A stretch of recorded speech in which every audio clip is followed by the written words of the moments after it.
Hi, Joelle.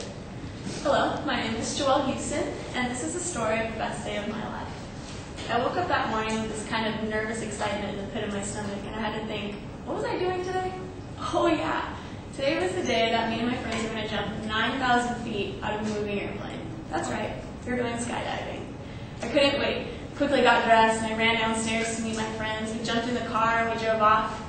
We arrived at this the skydiving zone, and we get there. It's this little building in the middle of nowhere, and it almost looks abandoned. It's like a little shack, and nobody's there. So I decided to go exploring the area for a little bit. Of course, this is what I would find. 3 small plaques, each saying, "In loving memory of so-and-so who died while skydiving here."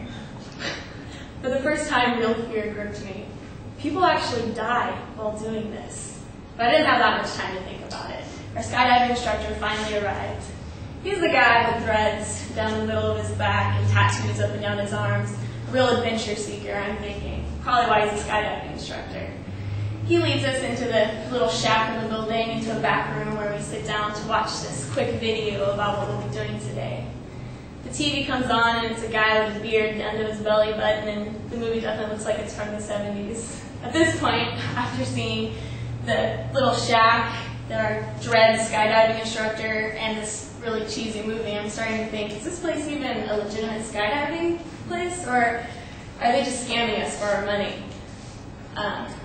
The movie comes to an end with these comforting words. There's never a perfect plane, never a perfect pilot, never a perfect parachute, there's never a perfect dive. Accidents happen in this sport, and people do die.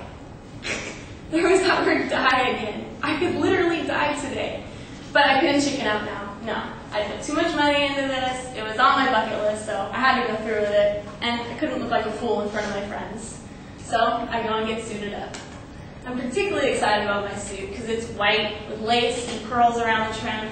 Some girl got married in it, and I think that was really cool. And if she could do it, I knew I could too.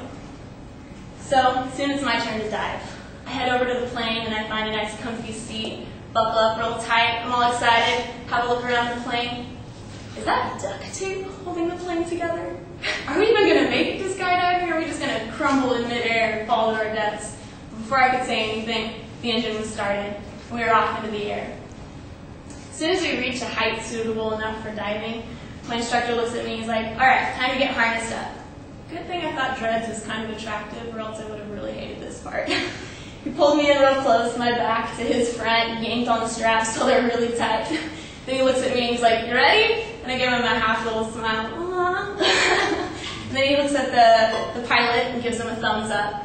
The pilot swings open the door, and I have a gust of cold wind that hits my face. I panic. I've got cold sweats all over the place, and I'm starting to see in tunnel vision. All I can see is the curvature of the earth and a green-blue abyss below me. I take a step towards the door. I close my eyes, I'm so afraid. There's a big jump. I open my eyes, and I realize I'm not afraid anymore.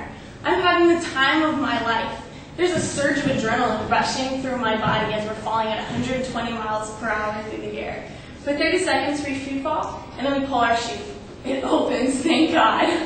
And we float down to the earth like a feather. As we're reaching the ground, I can hear my friends screaming, "Woo, you did it!" They come running up to me and they say, "We can hear you screaming from 9,000 feet. It was that amazing. That night, we headed home, and we watched each of our videos from the day. And I commented how funny I think everybody's faces are when they're really nervous. Me, the entire time, I had this huge smile on my face, much like I'm probably smiling right now. That day, I realized 2 things. 1, that I could conquer my fears. And 2, that I was completely hooked to skydiving. And as soon as I have enough money to go again, I'm going. Thank you.